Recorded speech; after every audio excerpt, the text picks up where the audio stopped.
In California's Central Valley, wherever water flows, food grows. But a water system designed for 16 million people more than 50 years ago is now showing the strain from trying to meet the needs of nearly 40 million Californians. California voters approved a water bond issue 3 years ago. It was supposed to bring in more than $7 billion in new money for new dams and reservoirs. But so far, not a penny of that money has been handed out. And new water storage projects are still just plans on paper. This, as billions are now being spent on a still controversial high-speed rail project, while the clock ticks down till the start of the next inevitable California drought. When it comes, will we be any better off than during the last one that ended less than a year ago? When will the money start to flow? When will we actually see ground broken on the real water storage solutions in the Central Valley and the state so desperately need? What's holding things up, and what will it take to finally move forward? We hope to find those answers to those questions tonight. A main issue for Central Valley residents, as well as business owners, is water shortage. But what is water shortage, and what are its effects? The effects of water shortage, although may seem obvious, are disastrous to farmers and residents alike, and it can affect crop production as well as the price of water usage for everyone. This, along with the draining of the valley's underground water storage, causes subsidence and economic depression.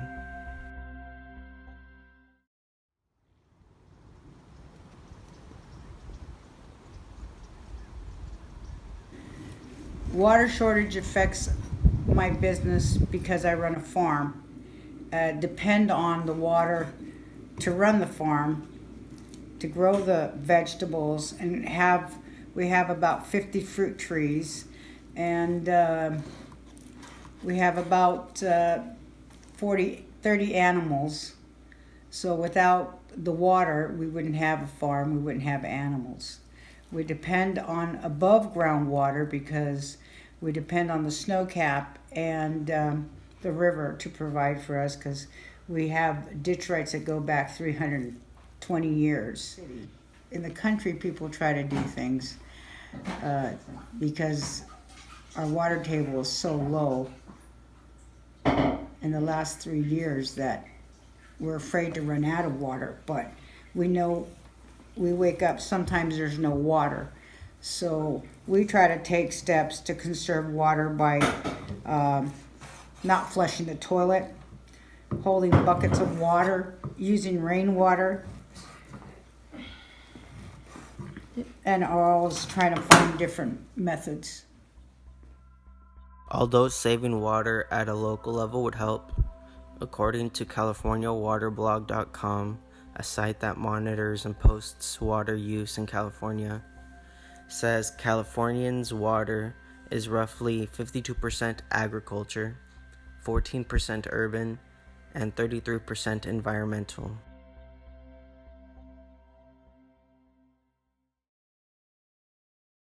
All right, panel members.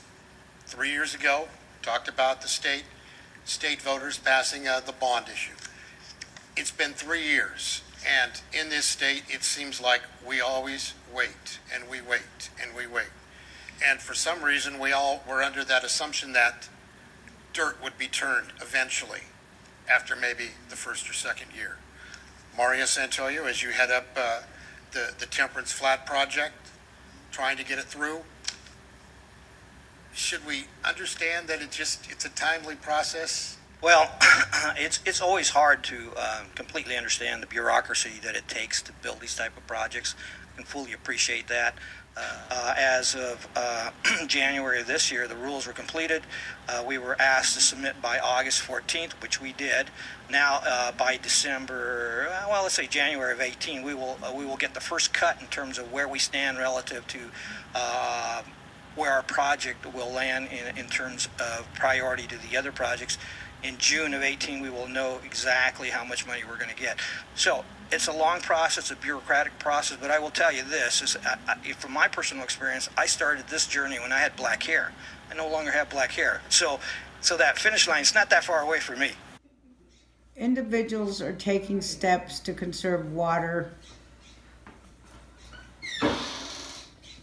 Not all individuals are taking steps. We need more people conserving water. Again, educated in conserving water.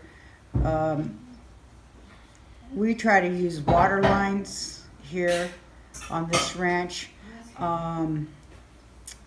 Sometimes we water with water cans.